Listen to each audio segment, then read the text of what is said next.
en el nombre del Señor Jesucristo. Amén.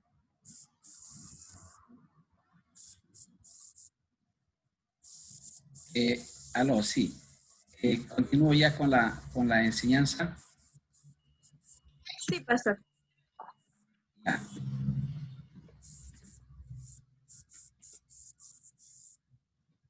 Vamos a abrir el texto bíblico de Colosenses 2:8. Colosenses 2:8. Vamos a mirar el texto muy conocido. Que a la letra dice así: mirad que nadie os engañe por medio de filosofías y huecas sutilezas, según la tradición de los hombres, conforme a los rudimentos del mundo, y no según Cristo. Esta es la conferencia para el día de hoy. Llegamos a una palabra de oración y le vamos a decir, Señor, que usted sea tratando en nuestras vidas.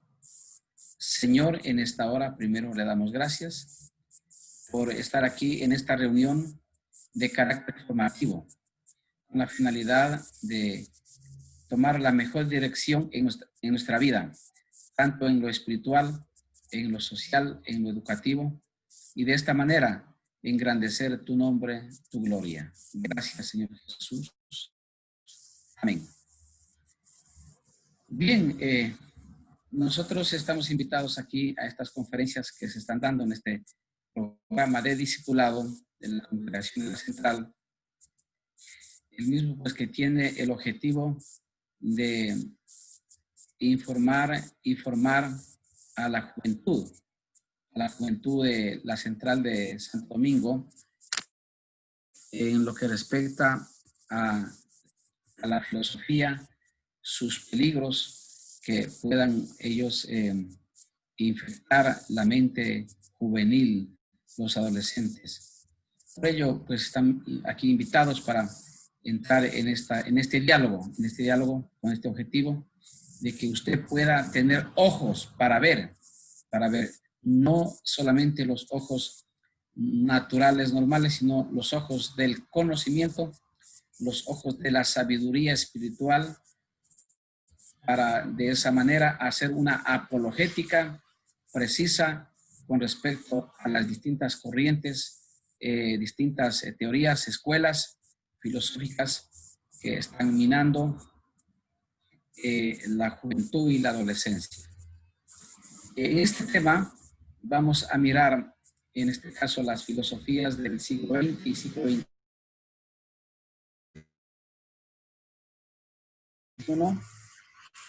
y también son bases y fundamento para los movimientos sociales, movimientos políticos y movimientos religiosos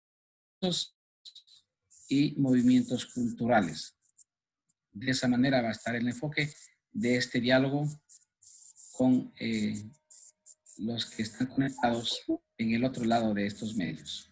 Bien, entonces planteo así el tema, entremos. Los entendidos en la materia de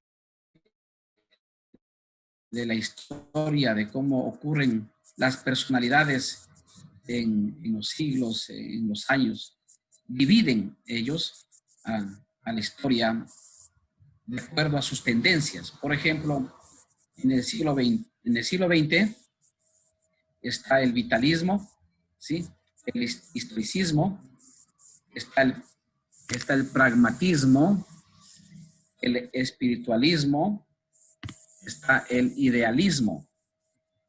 En el siglo XX continúa el existencialismo, el posmodernismo, los objetivistas.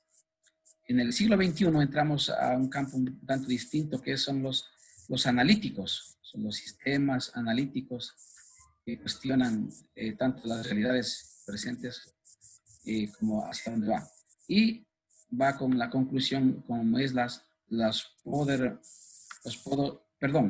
posmodernistas.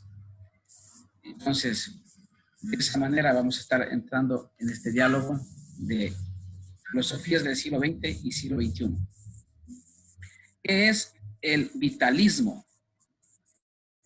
El vitalismo se enfoca en valorar la vida como tal, la vida en sus distintas manifestaciones que hacen la realidad actual, ya sea vida en lo vegetativo, en el reino animal, la vida en el orden humano. El vitalismo considera a la vida como la realidad radical y única. Se enfoca y se centra en la vida. Viéndolo desde un punto de vista general, se lo mira bien. Pero ya cuando entramos en las tendencias de los filósofos que escriben estas interpretaciones de la vida, entran en lo que se llama el humanismo. El humanismo. Bien se puede hablar del vitalismo, pero haciendo una contrarréplica a los ponentes del vitalismo, dando a entender que la vida sí es el centro y el epicentro de la existencia, pero que esta vida depende de un diseñador. Entonces lo que hacemos es chocar o mencionar una crítica con respecto al vitalismo que esté con la tendencia al humanismo. Entonces, si se habla de que la vida en sí es el epicentro de la existencia, se debe continuar diciendo que esta vida es diseño de alguien. Es diseño de alguien, más allá de opiniones, más allá de conceptos. Cuando se habla de diseño de alguien, es porque la realidad presente en sus leyes biológicas, en sus leyes matemáticas, en sus leyes químicas, físicas, etcétera, están demostrando que hay un diseño de un ser inteligente. Entonces, ahí se puede hacer una contrarréplica al vitalismo en el sentido de cuestionar que no debe ser observado desde el humanismo. Me dicen si estamos bien con el volumen, por favor. Amén, pastor. Estamos bien con el volumen, ¿no? Amén, sí, sí se escucha. Bien, seguimos entonces. También tenemos, por ejemplo, el historicismo. Afirma el carácter histórico de toda realidad humana. Un día un joven se acercó y me preguntó, creo que le estaban tomando una prueba en filosofía y le dijeron que visite a alguien que creía en Dios. Entonces él quiso sorprenderme dando a entender la ponencia del Cristo o del Jesús histórico, el Jesús histórico, en que no niega la realidad de la existencia de Jesús, pero lo miran desde un punto de vista netamente histórico, en un punto geográfico, en un escenario, territorio, familia, nombre, edad y todo lo demás que corresponde al nacimiento de una persona que haya influenciado en la humanidad. Cuando se aborda lo que es el Jesús histórico, ellos tratan de interpretar de que no es posible la realidad de los milagros, lo divino, lo que está más allá de la materia.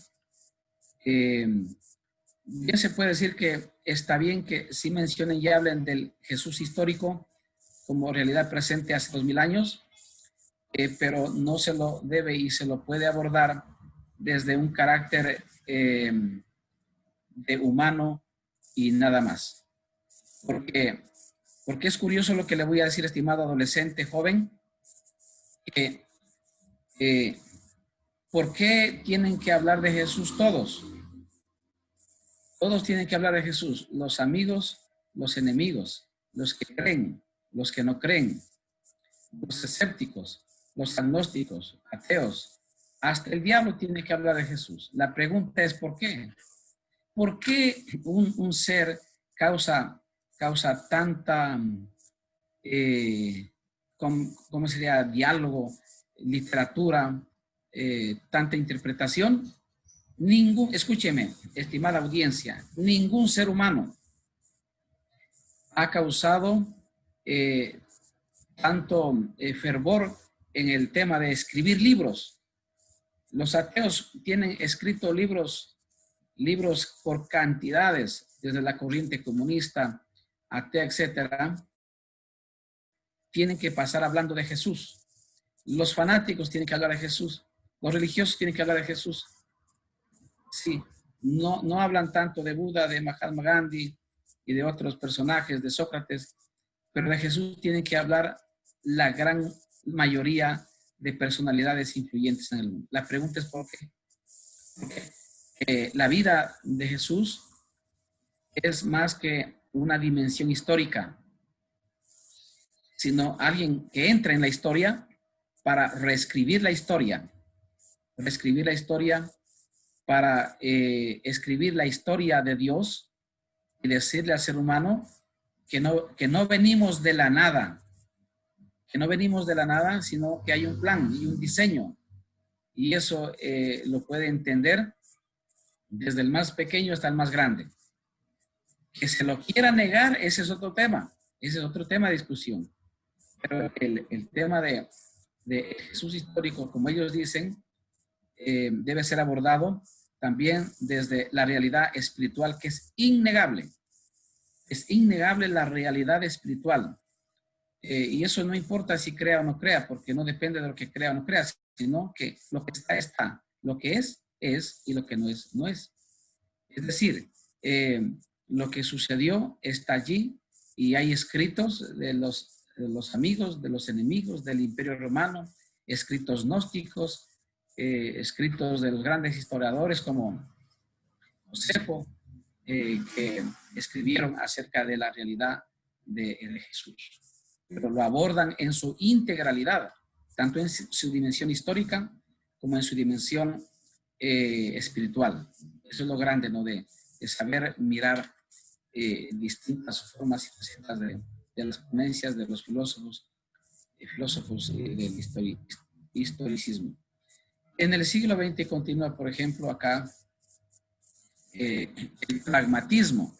Estos son prácticos, lo que da resultado, lo que da logro, considera el resultado como el criterio de verdad y validez. No se detienen tanto al análisis, a la subjetividad, sino si funciona, pues funciona y está bien. El pragmatismo lo detiene al ser humano es en el aquí y en el ahora, y que funcione y que sea útil para la sociedad. De tal manera que es una corriente igualmente que ha hecho mella en el siglo XX. El espiritualismo, aquí hay como una contradicción en cuanto al espiritualismo. Entiendo que el espiritualismo desde el plano filosófico lo toma desde lo peyorativo, desde la ironía, porque ¿cómo es que puede hablar de espiritualismo el racionalismo? El racionalismo puro es aquel que se rige bajo las leyes de la materia, aquellas que las vas a entender y que las puede explicar desde un laboratorio, desde una explicación lógica, de tal manera que entonces, cuando aquí se habla del espiritualismo, yo más bien no estoy de acuerdo en que se ilustre el espiritualismo desde el racionalismo. Claro, tratan de explicar los fenómenos, que es inexplicable, por ejemplo, pero más bien podría decirse la corriente racionalista del siglo XX. Sin embargo, como estoy haciendo como una crítica, está bien ahí como está y para eso está, para que sea criticado, ¿no? O seamos criticados. Pero en sí, el espiritualismo, ampliando un poco ahí, podríamos decir que es una realidad innegable, en donde ellos no avanzan a explicar los fenómenos. Por ejemplo, los fenómenos que sobrepasan los límites de la mente humana. Hay una pregunta que quisiera hacerles a ustedes, si se la pueden escribir Y la pregunta es la siguiente. ¿Cuál es el límite para el accionar de la mente humana? ¿Hay límite o no hay límite? Son dos preguntas en una. ¿Cuál es el límite para el accionar de la mente humana? ¿Hay límite o no hay límite? Si hay límite, ¿cuál es el límite? Y si no hay límite, entonces, ¿en dónde está el umbral del no retorno? El umbral del no retorno, es decir, las cosas explicables están dentro de lo que del límite, de lo que se puede explicar.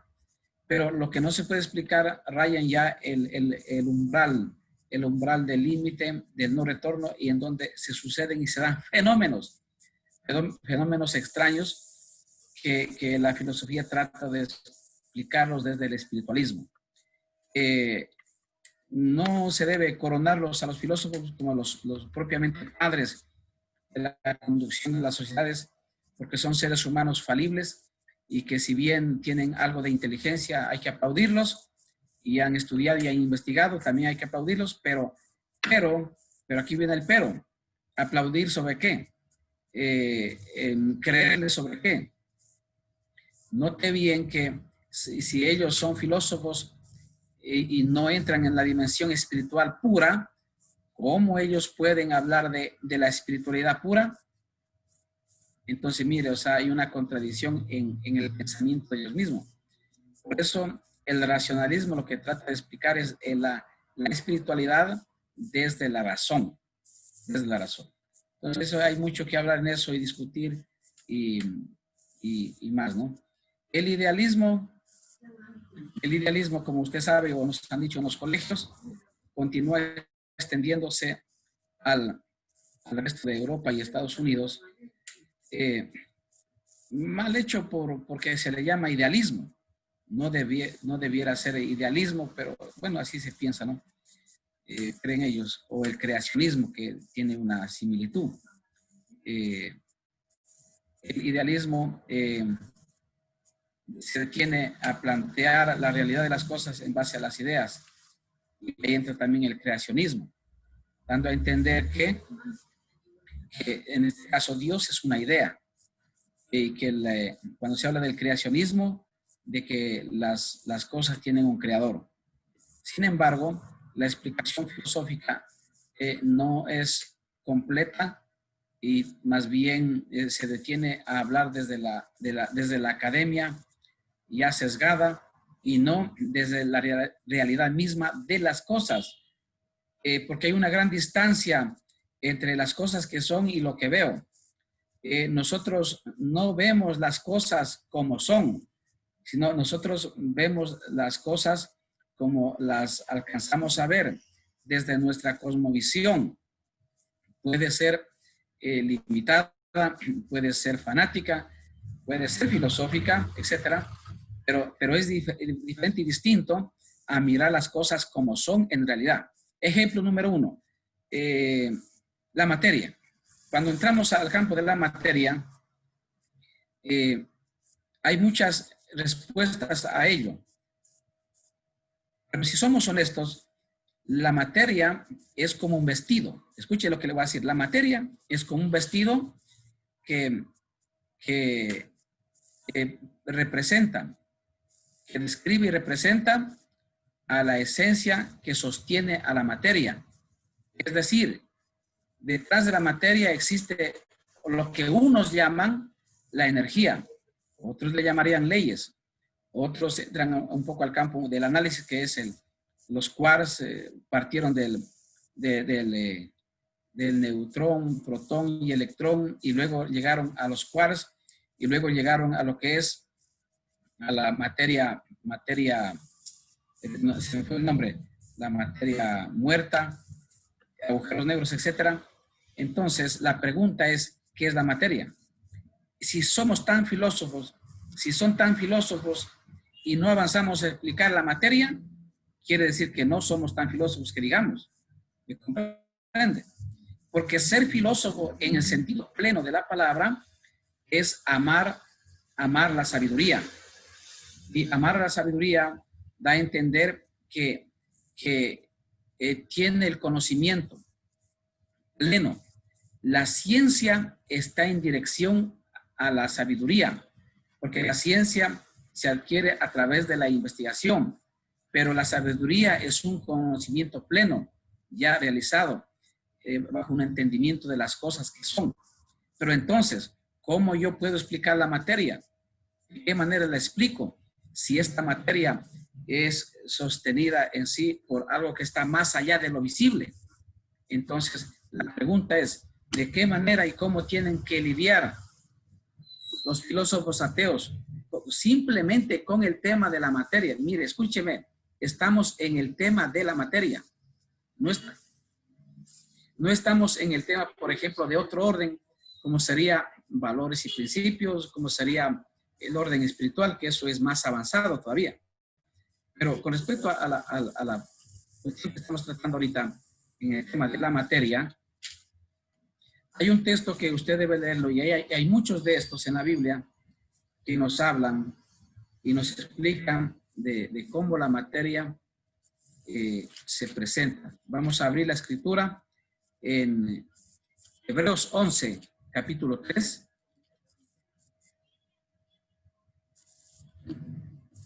Hebreos 11, capítulo 3. ¿Qué dice en Hebreos? Si hay algún estudiante ahí que pueda leer. ¿Qué dice Hebreos 11, capítulo 3? Ayúdeme, un estudiante.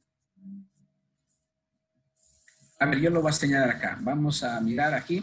Andrea Carolina. ¿Sí está lista, pendiente? Que lea Hebreos 11,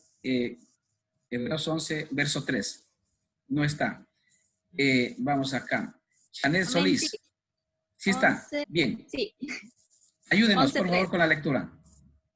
Dice, por la fe entendemos haber sido constituido el universo por la palabra de Dios, de modo que lo que se ve fue hecho de lo que no se veía. Ya, por favor, ahí. Hay mucho que hablar de este verso, pero solamente después de la coma, de la palabra Dios. Dice, de modo que lo que se ve, escuche, de modo que lo que se ve, o sea, la materia, fue hecho ¿de qué? De lo que no se ve. Entonces, ¿qué es lo que aún no avanzamos a entender? La materia. Peor vamos a entender lo que hizo que se ha hecho la materia. ¿Me comprende? No sé. Pero ¿por qué este texto dice de esta manera y así? Porque el hombre tiene un grado de ignorancia alto. El ser humano tiene un grado de ignorancia alto y eso incluye a todos los seres humanos, desde el pequeño hasta el más grande, desde el filósofo más renombrado hasta el hombre más pequeño del campo, etc. O sea, el hombre tiene un grado de ignorancia tal que solamente puede guiarse por lo que ve, la materia, los colores y nada más. Pero si yo solamente le pongo un ejemplo para mirar, mire, le pongo un ejemplo nada más. Nosotros los seres humanos debiéramos tener ciertos sentidos más desarrollados que los animales, pero no es así. La pregunta es ¿por qué? Por ejemplo, ¿cómo es posible que un perro, que un perro distinga a través del olfato las huellas de su amo y sepa a dónde va? Sepa a dónde va. Pero le voy a poner ahí el ejemplo, mire. Pero usted, por ejemplo, vino un familiar a la casa y usted no estaba. Y llegó usted, pero el familiar le llama y le dice, yo estuve en tu casa, pero tú no estabas, ya me fui de ahí, me fui para otro lado. Pero usted tiene que preguntarle a dónde te fuiste. Y no puede seguirlo. El perro, en cambio, clava el olfato y empieza el hilo de la conducción hacia dónde fue su amo o X a quien esté siguiendo. Entonces la pregunta es ¿por qué? ¿Por qué el ser humano es distinto? Por ejemplo, la visión del hombre es distinto a la visión del águila. El águila es como que tiene unos, ¿cómo se llama? Binoculares, ¿no? Sí digo bien binoculares cuando se mira a la distancia, ¿no? ¿Por qué el murciélago tiene un sentido auditivo distinto al ser humano? El ser humano no fue creado como está usando sus sentidos. El ser humano fue usado en sus sentidos y en sus capacidades superiores al ser humano, al animal, pero sucedió un problema en Génesis 3, que es el origen del pecado, que no le estoy hablando en sentido religioso, sino en sentido real, desde la filosofía, desde las ciencias de la psicología, de la sociología, desde la conducta, etcétera, que el pecado se hace presente en el ser humano y ha afectado los sentidos, la cosmovisión, los sentidos del ser humano, y se acorta su inteligencia y tiene que limitarse a cosas muy pequeñas y básicas. Claro, también está la contraparte de que, sin embargo, el Espíritu de Dios está dentro del ser humano y que le ayuda en otras cosas, y será otro tema de hablar de eso. Pero en el ejemplo que estoy poniendo es por qué entonces el ser humano no avanza a explicar lo de la materia, porque el texto ahí dice que necesita unos lentes. Los lentes se le da a los ciegos. Yo estoy puesto lentes porque ya no alcanzo a ver. Sí. Entonces los lentes se les da a los ciegos. El hombre es ciego y Dios le da unos lentes. ¿Sabe cómo se llaman esos lentes? La fe. Es lo que dice aquí. Dice, por la fe entendemos. ¿Cómo es eso de que haya una conciliación entre el entendimiento, entre el pensamiento y la fe? La pregunta es, ¿qué es la fe? Fe es una virtud. Fe es una capacidad espiritual para entender aquellas cosas que no se entiende de manera normal y para ver aquellas cosas que de manera real no se puede traer a la realidad. Entonces es una capacidad superior que se activa cuando Dios actúa en el ser humano.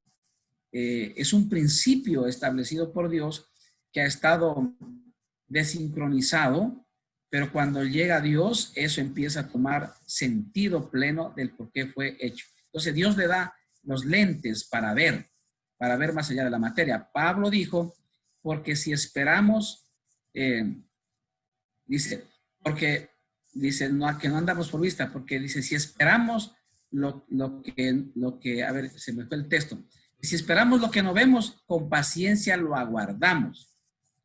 Pero si esperamos lo que vemos, ¿para qué entonces? Porque la materia no es el inicio y no es el fin de todo. Nosotros no somos solo 100% materia, 100% materia, sino que somos 100% materia y también 100% el orden espiritual. Entonces, en eso radica el misterio de la vida. La vida, aún vegetativa, animal o humana, tienen en sí el gen de Dios, la marca de Dios, la firma de Dios, como el matemático, como el creador, que cuando hace las cosas, las hace con arte, con hermosura, con belleza, con excelsitud, con sublimidad hace las cosas. Y veníamos conversando hoy en la mañana con alguien, ¿cómo es posible que el hígado que está en el ser humano tenga múltiples funciones y sea pequeño? En cambio, mire, para nomás de limpiar la sangre, la máquina que hace la diálisis es una máquina inmensa y unos tubos que ponen allí, pero sin embargo es una máquina obsoleta para purificar la sangre, porque en el momento que la persona inició el proceso de diálisis, en ese momento cambió la historia de la persona, porque tiene que hacerse toda la vida diálisis, porque no es una máquina sofisticada para purificar la sangre, sino obsoleta. Pero en cambio el hígado es un órgano que puede, juntamente con el riñón, crear los nutrientes, la sangre, los líquidos necesarios para la armonía de la vitalidad dentro del ser. La pregunta es, ¿quién puede hacer eso? Entonces, como no entendemos ni siquiera la materia, peor la vida en sí, acá Dios nos da unos lentes. Reitero la última vez, Por la fe entendemos haber sido constituido el universo. Ahí habla de leyes, ¿sí? ¿Y por qué? ¿Por quién? Por la palabra. La teología de la creación nos habla de eso. Por la palabra de Dios, de modo que lo que se ve fue hecho de lo que no se ve. Explíqueme eso, por favor. Primero tenemos que terminar explicando la materia y entender que no avanzamos a explicarla. Por lo tanto, no podemos aventurarnos a decir que no hay Dios. Un filósofo y un pedagogo y un teólogo dijo, para decir que no hay Dios, primero yo debo conocer todas las ciencias y saberme las ciencias a cabalidad. Pero, dijo él, la mente más brillante, tal vez alcanzará a conocer el 1% de las cosas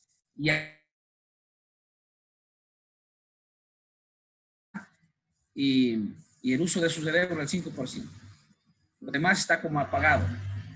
Entonces, luego dividió y dijo, si solamente se conoce el 5% y la vamos a dividir por todas las ciencias, el ser humano sabe menos del 1% de la realidad de las cosas. Entonces decía, ¿cómo podemos aventurarnos a decir que no hay Dios? Si hay un margen de ignorancia más allá del 95%, entonces, quien diga que Dios no existe, más bien sería que está indignado, no avanza a comprender el misterio de la vida inmoral ha minado su forma de vivir honesta, eso más bien sería. Pero seguimos entonces acá. El existencialismo es el modo del ser propio del hombre que implica libertad y conciencia. Por eso, para ellos, el ser humano es el único ser que propiamente existe. El existencialismo reclama para sí la existencia sola del ser humano, como evolución superior del gran misterio de la vida, y niega otras realidades espirituales, la realidad angélica, la realidad demoníaca, la realidad divina. Por eso yo le hacía la pregunta a usted, y es bueno que esta tesis, o que puede ser hipótesis, le pregunto, o sea, ¿existe límite para la mente humana? Si hay límite, ¿cuál es el límite? Porque si hablamos de que el ser humano es materia, pues ¿cómo explicamos los fenómenos? ¿Cómo explicamos los fenómenos? Por tanto, no se puede y no se debe explicar la vida desde un existencialismo sesgado, limitado. La existencia habla en sí de que somos seres que un día surgimos en el tiempo, pero que no podemos construir una filosofía existencialista de que nacemos, crecemos, nos multiplicamos y morimos. Yo podría condensar entonces en eso el existencialismo.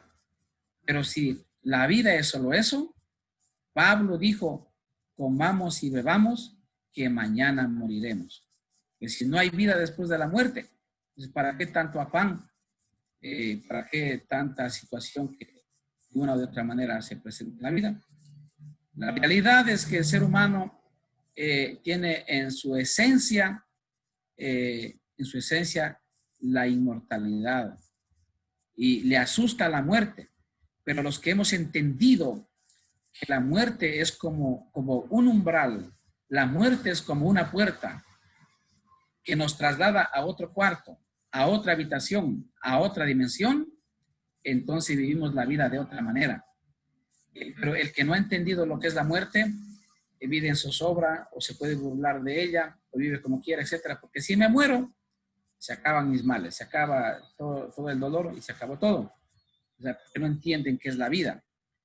La vida no radica en nacer, crecer, multiplicarse y morir, sino la vida radica, hablando de nosotros, la vida radica o es en que venimos a la vida, a la existencia, a través del nacimiento, pero que esto tiene trascendencia porque pasa el umbral de la muerte. Pasa el umbral de la muerte. Entonces, hay una crítica al existencialismo. El posmodernismo asume que se han sobrepasado las ideas que han caracterizado a la modernidad y a la ilustración.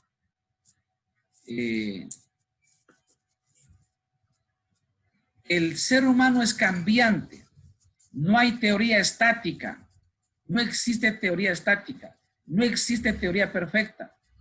No existe la escuela perfecta. Cuando surgieron las escuelas de la psicología, el conductismo, el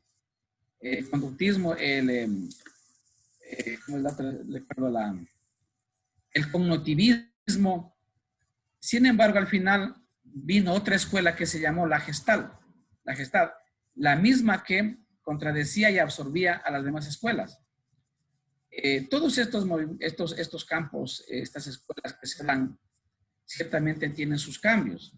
Vino el posmodernismo y luego de eso, pues, viene lo que se llama la finalidad de las cosas explicadas ya en una mente liberal, mente hedonista, porque el postmodernismo,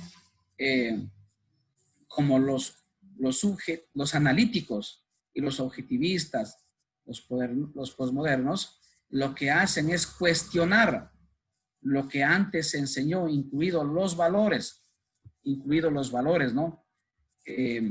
Por ello, es necesario, después de argumentar un poco así a vuelo de pájaro estas escuelas, estos movimientos, decirle algo. Vamos al siguiente aspecto.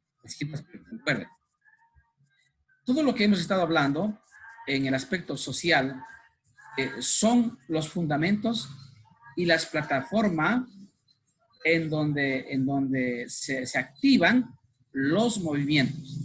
Si usted quiere entender un movimiento político, un movimiento religioso, un movimiento cultural, un movimiento sociológico, estos descansan sobre estas plataformas: vitalismo, historicismo, valores, idealismo, espiritualismo, pragmatismo, existencialismo, posmodernismo, etcétera, etcétera.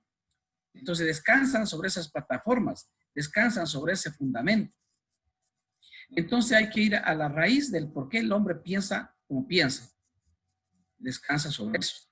Entonces, por ejemplo, hoy estamos frente a un movimiento moderno, a unos movimientos modernos que surgieron ya desde el siglo pasado mismo y están en boga ahí. El movimiento de la nueva era, el movimiento de la ideología de género y movimientos espiritualistas, movimientos que enseñan que el ser humano es divino. Eso no es nuevo, aunque hoy está en boga todo eso. El movimiento hedonista.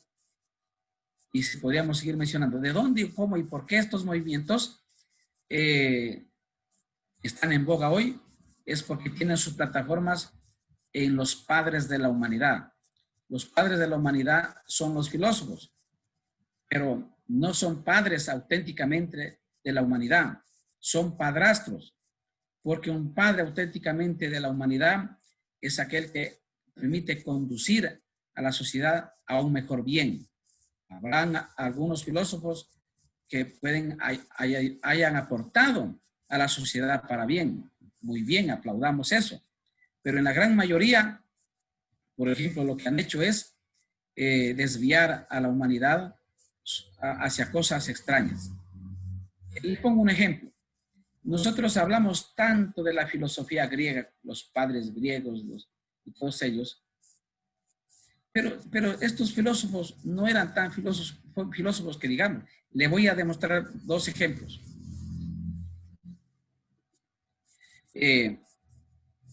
si eran auténticamente filósofos, porque el filósofo es el que ama la realidad de las cosas que son, la realidad de la sabiduría de las cosas que son.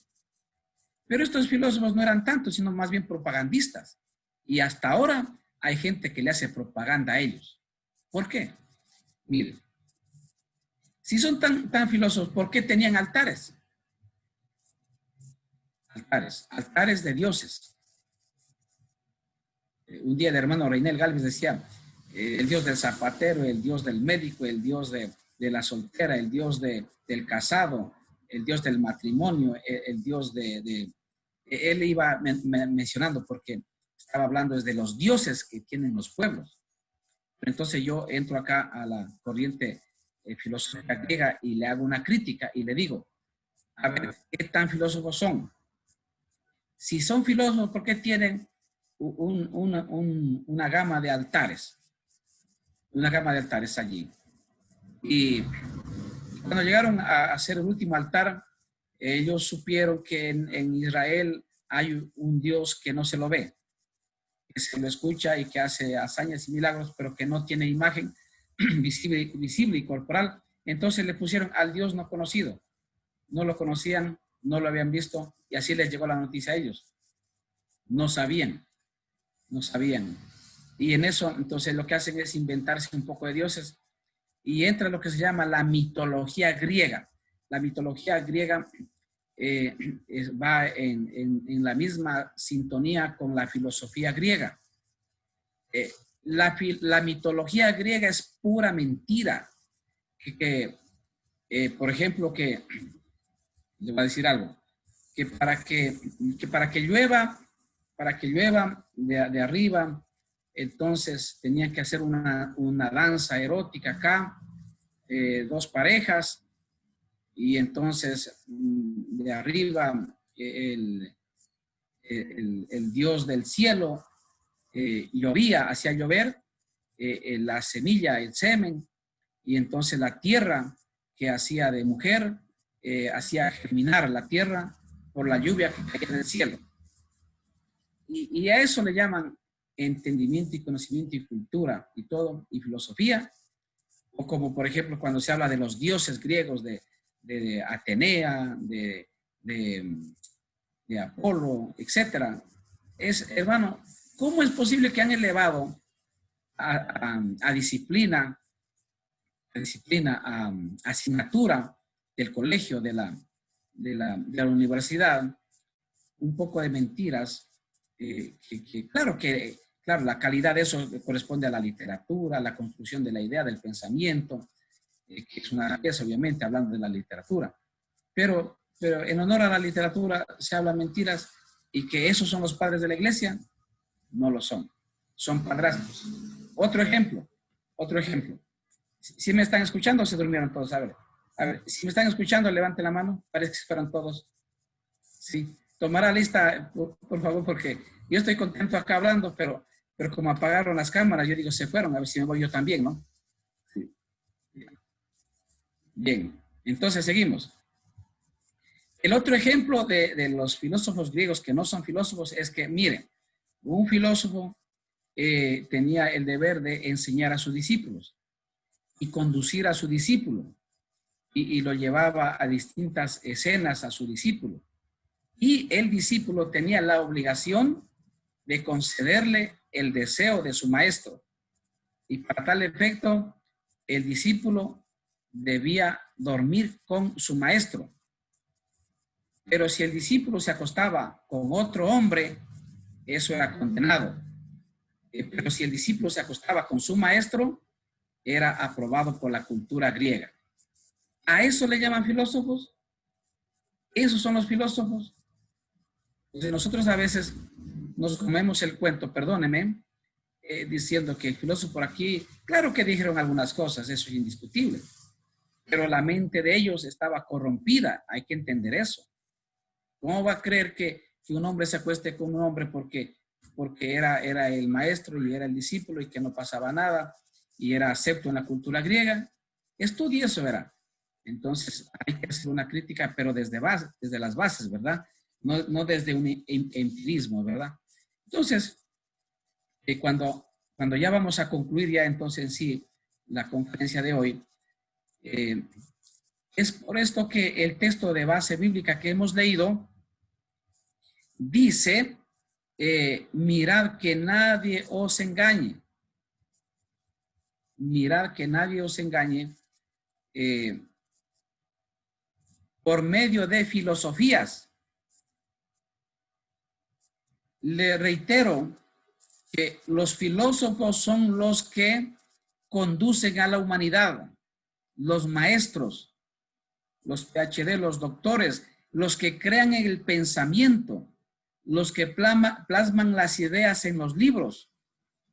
Ellos son los que conducen a la humanidad de cualquier corriente política, religiosa, sociológica, cultural. Ellos son los que conducen. Entonces, la advertencia de la palabra de Dios desde hace 2000 años dice, mirad que nadie os engañe. Está diciendo, estimado joven, que usted debe tener ojos para ver. No vea con los ojos naturales. Vea con aquellos ojos inquiridores, con aquellos ojos que le permiten ver más allá de la materia. Y para eso, mire, es necesario que usted, por ejemplo, estudie este verso que está acá en Colosenses 1:9. Colosenses 1:9. Mire lo que dice acá.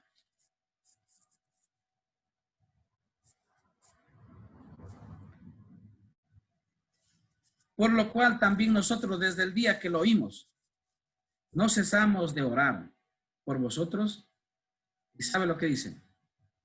Y de pedir que seamos llenos del conocimiento de su voluntad. Es lo que nos falta. ¿En qué? En toda sabiduría e inteligencia espiritual. Note que dice en toda sabiduría. Eso es grande, amplio. E inteligencia espiritual. Entonces, la preocupación del apóstol por los colosenses es que a fin de contrarrestar o argumentar en contra del mundo gnóstico, porque el mundo gnóstico hizo alarde ahí porque estas cartas paulinas son una réplica y una respuesta a las escuelas gnósticas que surgieron en aquel entonces. Ellos hacían alarde de filosofía y de sabiduría. Entonces aquí lo que él hace de explicarles y decirles es que miren que no seamos engañados por nadie, o como dice acá la cita bíblica leída, Pablo pide que haya oración para que haya hombres de ciencia y haya hombres de sabiduría en el contexto de la iglesia, y que Dios tiene esos hombres, tanto a nivel de iglesia local como a nivel de iglesia en el cuerpo pastoral. Hombres de ciencia que interpretan los signos de los tiempos, que interpretan la realidad en la cual estamos viviendo. Y hay que orar para que Dios levante esos hombres. Y qué mejor un selecto grupo como ustedes para que puedan entonces igual entrar en ese campo de respuesta, de apologética para aquellos que cuestionan la fe que hay en nosotros. Bendito sea nuestro Dios. Entonces, siguiendo en lo final, cuando aquí leemos el texto de Colosenses 2:9, 2:8, mirad que nadie os engañe por medio de filosofías y huecas sutilezas. Dice huecas sutilezas. ¿Por qué? Porque tienden al engaño. Dice, ¿cómo y de qué manera? Según las tradiciones de los hombres. Allí está. Cuando algo se practica toda una vida, viene a hacerse cultura, tradición, cosmovisión. Pero ¿hay verdad en eso? Entonces, eso viene, dice, según la tradición de los hombres, conforme a los rudimentos del mundo. Dicho de otra manera, conforme a las cosas que no tienen mayor peso ni valor, y no según el Señor Jesucristo. En Jesucristo se puede adquirir la ciencia y el conocimiento, y para ello Dios nos dio dones: el don de sabiduría, el don de ciencia, el don de discernimiento. No somos solo materia. En el escenario de la vida, participan tres voluntades, y es innegable: la voluntad humana, la voluntad maligna y la voluntad divina. Si quiere usted interpretar correctamente los acontecimientos, lo que sucede, tiene que tener el conocimiento de que si tal acontecimiento es de agencia humana, si solo fue por agencia humana, o si tiene agencia maligna ese acontecimiento, o si es de agencia divina. Pero ¿cómo logramos entender? Dios le dio a usted don de ciencia, don de sabiduría y discernimiento de espíritus.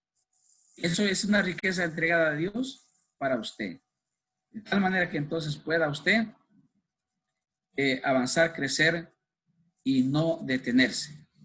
Creo que marcamos entonces los 40 o 50 minutos de esta conferencia, que espero que haya llegado y llenado la expectativa que se esperaba, de tal manera que entonces puedan los discípulos, los jóvenes, tomar el legado de los que un día nosotros fuimos jóvenes y que ahora ya no lo somos, pero que ahora les toca a ustedes enfrentarse con una educación avanzada, con principios bíblicos, y cuando el licenciado venga tomado o se haya peleado con la mujer, perdonarán lo que digo, y él venga y le diga Dios no existe porque viene enojado con la mujer, entonces usted le dice, con mucho respeto al licenciado, y lo aconseja a él, lo aconseja, le ayuda, porque es un ser humano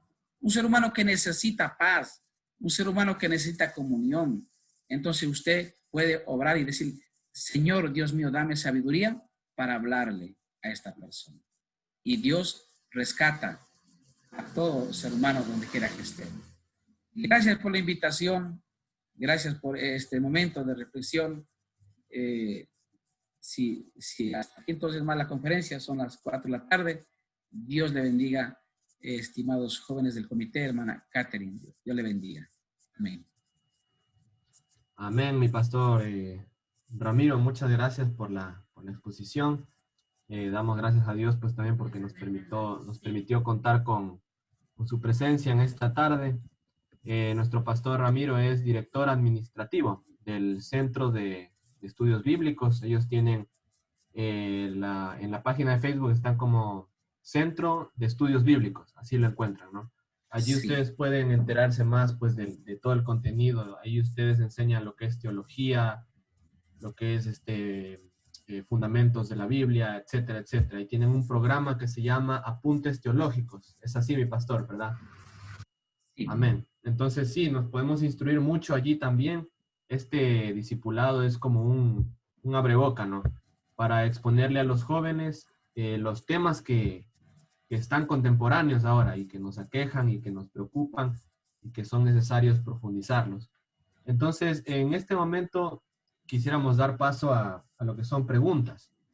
De pronto, si podemos hacer un par de preguntas por la cuestión del tiempo, entonces los jóvenes tienen toda la libertad de expresarlas, ya sea por el chat, o también pueden alzar la mano o prender su micrófono directamente y formular la pregunta.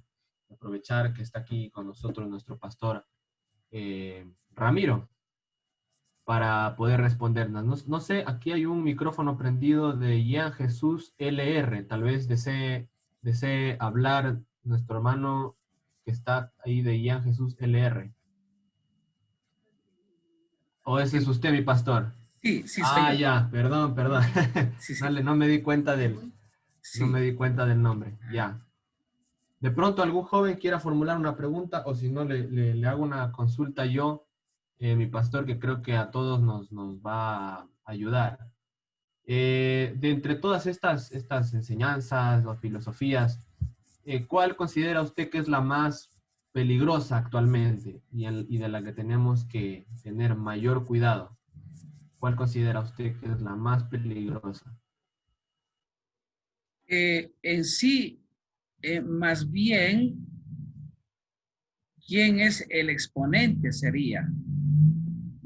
Porque le comento que incluso si se habla desde las filosofías eh, en boga de la vida, en pro de la vida, sin embargo, es más bien conveniente analizar al exponente, porque, porque hoy en día yo estoy un poco sorprendido, yo siempre me he sorprendido, pero después del COVID, algo está pasando en la humanidad en el plano de la academia, en el plano de la teología, en el plano de los hermeneutas y exégetas, y que se han levantado de una manera asombrosa atacando la Biblia. Entonces, aquí nos corresponde a nosotros hacer un análisis y estudio, ¿no? De lo que viene y ha venido. Dice así, a ver, estamos acá. Mira, Timoteo. Dice, vamos a leer, segunda Timoteo capítulo 4, verso 3. Porque vendrá tiempo cuando no sufrirán, no soportarán la sana doctrina, sino que teniendo comezón de oír, ¿qué pasará? Se amontonarán maestros conforme a sus propias concupiscencias y apartarán de la verdad el oído y se volverán a las fábulas. La mitología está en boga, pero tú sé sobrio en todo y soporta aflicciones. Entonces, si bien algunas escuelas, por ejemplo, la escuela basada en valores, el historicismo, como yo le decía, el vitalismo, ¿no? Son escuelas que están en pro de la vida. Sin embargo, hay que analizar en sí quién es el que está exponiendo.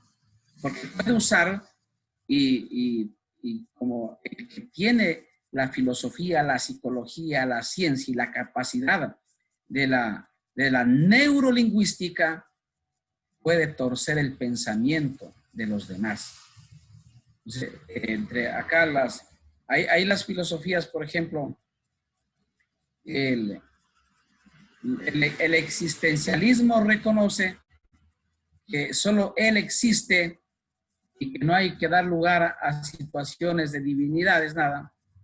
Entonces son filosofías que rayan ya al menos con lo racional, ¿no?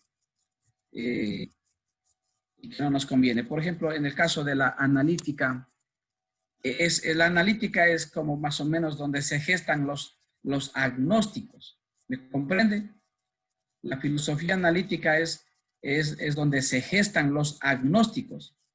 Los agnósticos dicen, ¿y cómo se sabe que eso es así? O sea, son los que todo lo dudan. Sistemas omniabarcadores y ya preferido el estudio detallado de problemas concretos, pero que llega al análisis y que pueden gestarse agnósticos en estas escuelas.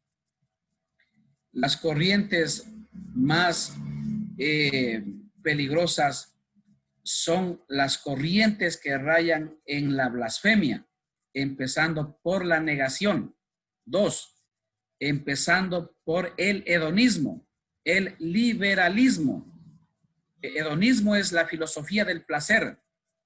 Sí, el hedonismo es la filosofía del placer. El primero que le dije, ¿cómo le dije? La negación. Sí, el ateísmo es la blasfemia. El hedonismo es que puede disfrutar, como creen en la mitología griega, y los dioses copulaban ellos allá entre ellos. El ser humano normalmente puede vivir libremente su conducta inmoral. Entonces, son las filosofías más agresivas que el ser humano. Luego están las corrientes que casi acá nosotros no entramos, pero eso está en boga también. Corrientes herméticas, filosóficas, que no es conveniente que un adolescente estudie. A menos que sea de doble calibre, podría estudiar, pero muchos se queman en eso. No es conveniente que un adolescente se atreva a estudiar, por ejemplo, estas corrientes, por ejemplo, bueno, mejor me limito mejor a mencionarlas, y es necesario que nosotros nos remitamos, ahora le voy a decir algo, a la filosofía de la filosofía, a la filosofía pura, porque yo en esa tarde he pasado cuestionando a ellos que no son filósofos. ¿Por qué? Porque sí aportaron y se aportan y se aportarán en algo, pero escúchenme, ¿quiénes de ellos han dicho la realidad de Dios como menciona la Biblia? Esa es la gran pregunta. ¿Quiénes de ellos? Habrá uno en 1000. Entonces, hay que remitirse a eso. Dios le bendiga a mi hermano. Amén. Una pregunta más. Nuestra hermana Janet Solís vi que levantó la mano. De pronto mi hermana desee intervenir.